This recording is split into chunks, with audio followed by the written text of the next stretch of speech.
Welcome to Storytime with Pastor Steve. Today's story, The Secret of the Arrows. It's based on 1 Samuel 18 through 20. It's written by Elise Berge and illustrated by Jim Roberts. You won the battle when you killed Goliath with your sling. Brave lad, cried Saul, but David said, God gave me strength, O king. From now on you shall lead my men when they go out to war. You'll live at court with me, said Saul, and you'll tend sheep no more. The shy young shepherd bowed down low. Beside Saul stood his son. Such courage I have never seen, exclaimed Prince Jonathan. When Saul dismissed them, Jonathan said, David, let's be friends. While late that night the soldiers all were sleeping in their tents, the boys still talked of life at court, of war and tending sheep. They promised always to be friends. At last they fell to sleep. When morning came, King Saul declared, We leave for home today. They broke up camp. Then just before they started on their way, the prince took off his coat, his sword, his armor, and his bow. They're yours, he said to David. Put them on before we go. Great throngs came out to meet them as they marched along the way. Crowds cheered their king as he passed by, thought Saul, my proudest day.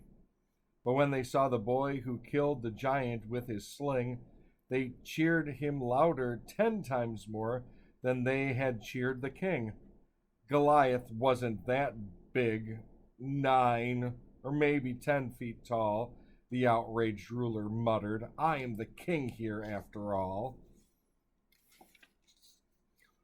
At last they reached the palace home where David was to stay. He tried his best to please the king in all he did each day. Yes, sir, he said, and quickly did all Saul told him to do. He played sweet music on his harp for Saul when day was through. But nothing pleased the jealous king. Not one right thing was done. Saul's anger grew so fierce one day he whispered to his son, Kill David when you get a chance, the prince cried in alarm. Please, father, no, all David does is good. Don't do him harm. You saw him kill Goliath. You were glad. Why do this thing? Saul, listen, David shall not die. I promise, said the king.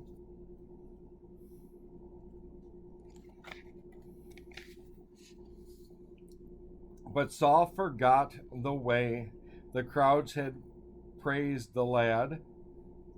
But Saul could not forget the way the crowds had praised the lad. They loved him more than they me, he thought. This drove the king quite mad. He heard the crowds cheer in his dreams at night as he lay snoring. All day he sulked and paced the floor, raging, raving, roaring. What can we do to help the king? Asked David in dismay. The prince said, It may calm him if you bring your harp and play. So David played upon his harp sweet music soft and clear, but Saul's face grew more grim. His big fist clutched his spear. Saul hurled it suddenly. He thought, I'll pin him to the wall. But David dodged the dart and darted out to flee the furious Saul. The prince was sad and lonely when his friend had gone away. The time passed slowly. Jonathan, a soft boy called one day. David, Jonathan exclaimed. Shh, quiet, David said. Is it safe, he asked, or does the king still want me dead? We'd better go out to the field, suggested Jonathan. They found a place where they would not be seen by anyone. You hide behind that rock, the prince told David, then just wait, and I'll find out tomorrow if the king still filled with hate. I'll come here afterward. I'll bring my arrows and my bow. The king will think that I intend to practice when I go. I'll shoot 3 arrows if I tell the boy I'll bring with me. The arrows are beyond you, then you'll know this you must flee. But if the arrows are on this side of the rock, you'll know my father's wrath is gone. It will be safe to come back. Then Jonathan went home again, and David hid to wait. A royal feast was held by Saul next day, and as he ate, he noticed David's empty place. Where is he? Shouted Saul. You hate him. Why? Begged David's friend. He's done no wrong at all. The people love him more than me, Saul stormed. You foolish son. You won't be king if David lives. He must die, Jonathan. The prince could eat no food. He left in anger, feeling sad. Saul threw his spear in fury, but his aim was very bad.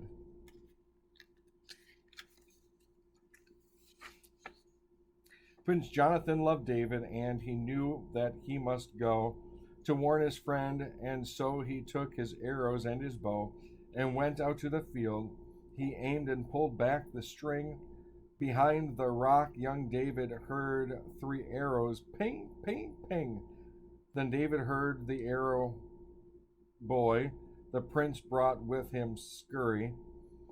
The arrows are beyond you, lad, the prince called. Don't wait, hurry. The boy picked up the arrows, said the prince. That's all today. Go home, lad. David came out when the boy had gone away. The friends were broken-hearted. Their eyes were filled with tears. They knew they might not meet again for many, many years. You'll be the king someday, my friend, said Jonathan. I know. Please don't forget me, David, or my children quickly go. I won't forget you ever, friend, said David, filled with sadness, then left his friend and ran to hide from Saul's dread, hate, and madness. Sad story about a king that was so full of jealousy of a boy. David came and did what God commanded. He killed Goliath the giant, and Saul the king was jealous that people cheered for David. Sometimes we get things messed up in our minds, and we don't say or do the right things. God's called us to repent and to apologize and to grow in love for each other, not in hatred. So my prayer for you today is that we all learn to live together in love. May God bless you today.